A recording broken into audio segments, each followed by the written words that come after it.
वसईच्या सातिवली परिसरातली थंडी अजून सकाळी नीट विरली नव्हती.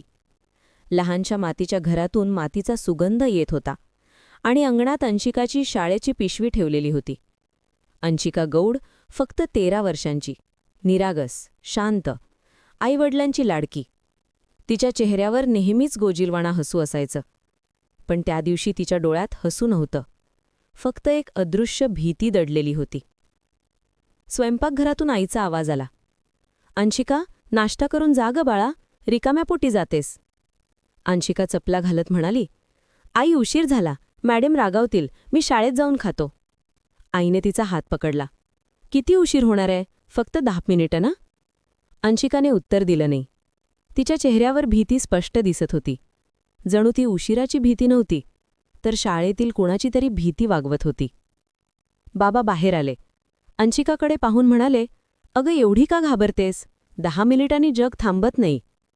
अंशिका हलकं हसली, पण ते हसू खोटं होतं. जणू तिच्या मनात आधीच वादळ घुमत होतं. बाबांनी तिच्या डोक्यावरून हात फिरवला. जपून जा, काही झालं तर ताबडतोब मला फोन कर. अंशिकाने मान हलवली आणि पाठीवरची पिशवी नीट बांधून निघाली. सकाळचं वारं केसांशी खेळत होतं, पण अंशिकाचं मन मात्र बेचैन होतं. तिच्या पायांना वेग होता, पण मनाला भीतीचं ओझं. शाळेचं गेट दिसताच तिचा श्वास आणखी वेगळा झाला.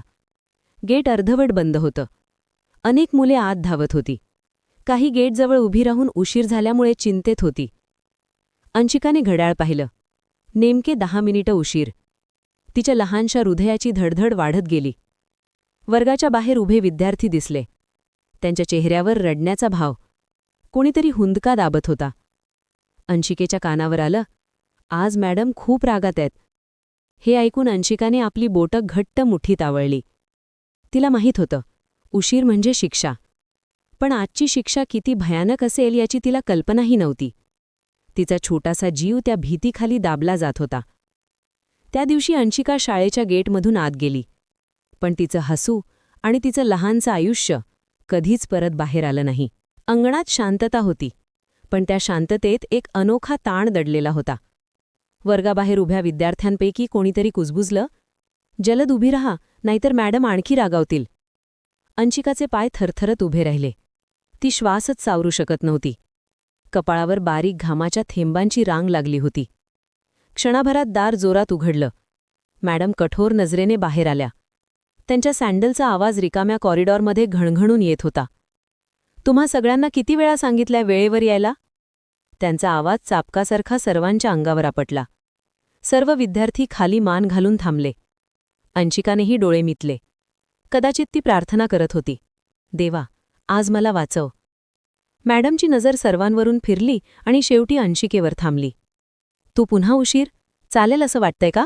आज तुला धडा शिकवते. अंशिकाचा घसा कोरडा पडला. ती बोलूही शकत नव्हती.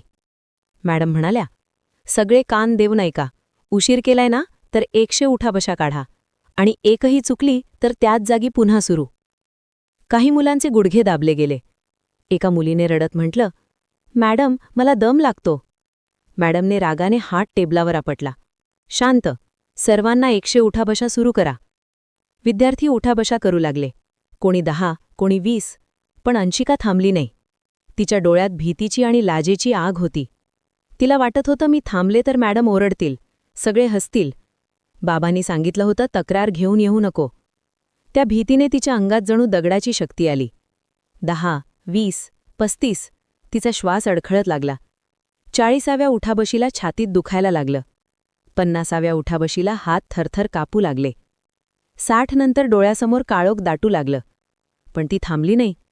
मॅडमची किंकाळी तिच्या कानात घुमत होती. सगळ्या 100 पूर्ण करा. तिने प्राण ओढून पुन्हा सुरू केल्या. जणू तिच्या छोट्याशा देहात प्रौढ व्यक्ती इतका ताण साठला होता. मॅडम एकीकडे घड्याळाकडे पाहत उभ्या होत्या. त्यांच्या चेहऱ्यावर राग नव्हता, फक्त थंडपणा. विद्यार्थ्यांच्या वेदना, थरथरणारा श्वास हे त्यांना दिसतच नव्हतं. 90, अंशिकेचा आवाज निघत नव्हता. 95, तिचे पाय गुडघ्याजवळ सुन्न झाले. 100वी उठाबशी संपताच ती जोरात श्वास घेत गुडघ्यांवर कोसळली. तिच्या तोंडातून फक्त एकच शब्द बाहेर पडला, आई. आणि तिच्या डोळ्यासमोर सर्व काही धूसर होत गेलं. त्या क्षणी अंशिकाने शिक्षा पूर्ण केली होती. पण तिचा छोटसा देह त्या 100 उठाबशांचा भार सहन करू शकलं नाही आणि तिच्या आयुष्याचा सर्वात अंधारलेला अध्याय याच ठिकाणी सुरू झाला. अंशिका 100वी उठाबशी पूर्ण करताच कोसळली. हात थरथरत होते, छाती जोरात धडधडत होती, श्वास तुटक. बाजूला उभ्या मुलीने घाबरून ओरडलं, "मॅडम, अंशिका का पडली? श्वास घेत नाहीये." मॅडम काही क्षण तिच्याकडे पाहत थिजल्या. क्लासमध्ये कुजबूज वाढली. मुले घाबरून रडू लागली. मॅडमने अंशिकेच्या खांद्यावर हात ठेवून हलवलं. "उठ, उठ मुली, नाटक करू नकोस." पण अंशिका हलली नाही. तिचा श्वास वेदनेने कळवळत होता. शाळेतील एका बाईंनी पाणी आणलं, पण अंशिका प्यायलाही सक्षम नव्हती.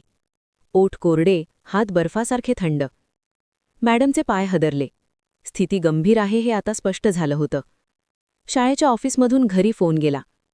आईला फोन लागताच फक्त एकच वाक्य सांगितलं गेलं, "तुमची मुलगी तब्येत बिघडलीय, ताबडतोब या." आईच्या हातातील पातेलं खाली पडलं. कानात फक्त "मुलगी बिघडली" हेच घुमत राहिलं. ती रस्त्यावर पळत निघाली. चप्पल पायातून सुटली, केस विस्कटले, पण वेग कमी झाला नाही. आई शाळेत पोहोचली तेव्हा अंशिका स्टाफ रूममध्ये पडलेली होती. चेहरा पांढरा, श्वास तुटक, डोळे पूर्ण उघडत नव्हते. आई तिला पाहताच ओरडली, "अंशिका, अंशू, माझं बाळ, डोळे उघड." तिने मुलीला मिठीत घेत हाक मारली, गालावर हात फिरवला. अंशिकाने हळूच डोळे उघडले. पण ते डोळे आता उडणाऱ्या चिमणीचे नव्हते. वेदनेने गढूळ, थकलेले, ओझ्याने भरलेले. एकच शब्द ती म्हणू शकली, "आई, मला श्वास घ्यायला जड जातंय." आईच्या हृदयात शेकडो सुया खुपसल्या गेल्या. शाळेतील लोकांनी ऑटो थांबवला. अंशिकाला उचलून बसवण्यात आलं.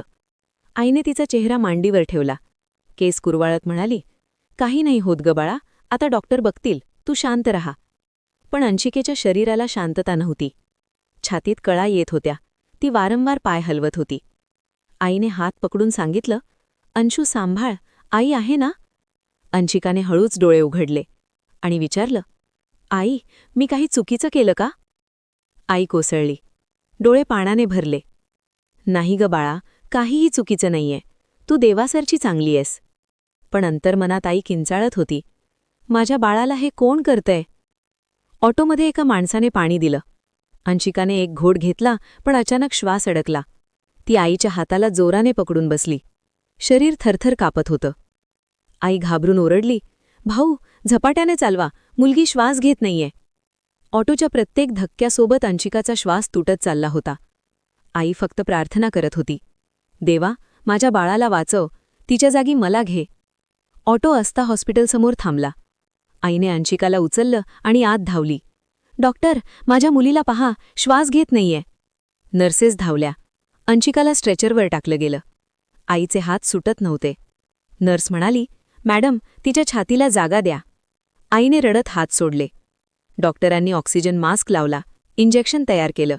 मशीनचा बीप बीप सुरू झाला, कधी चालू, कधी थांबणारा. डॉक्टर म्हणाले, "तिच्या शरीराला खूप ताण दिला गेलाय. स्नायूंचा शॉक आहे, दम लागतोय, तिला स्थिर करावं लागेल." आईला काहीच समजत नव्हतं. फक्त तिच्या बाळाचा पांढरा चेहरा दिसत होता. आई स्ट्रेचरजवळ बसली. अंशिकेच्या हातात बोट घट्ट धरलं. "अंशू, आई इथेच आहे, डोळे उघड.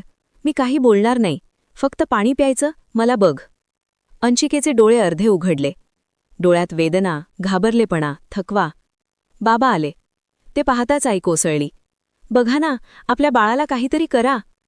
बाबांनी अंशिकेचा चेहरा हातात घेतला. हात थरथरत होते. "अंशिका, बाळा, बाबा आलाय, डोळे उघड." डॉक्टरांनी इंजेक्शन दिलं, सलाईन लावली, ऑक्सिजन वाढवली. पल्स लो आहे, श्वास अनस्टेबल, CPR तयार ठेवा. अचानक अंशिकाने डोळे हळू उघडले. आई धावली, "अंशू, माझं बाळ."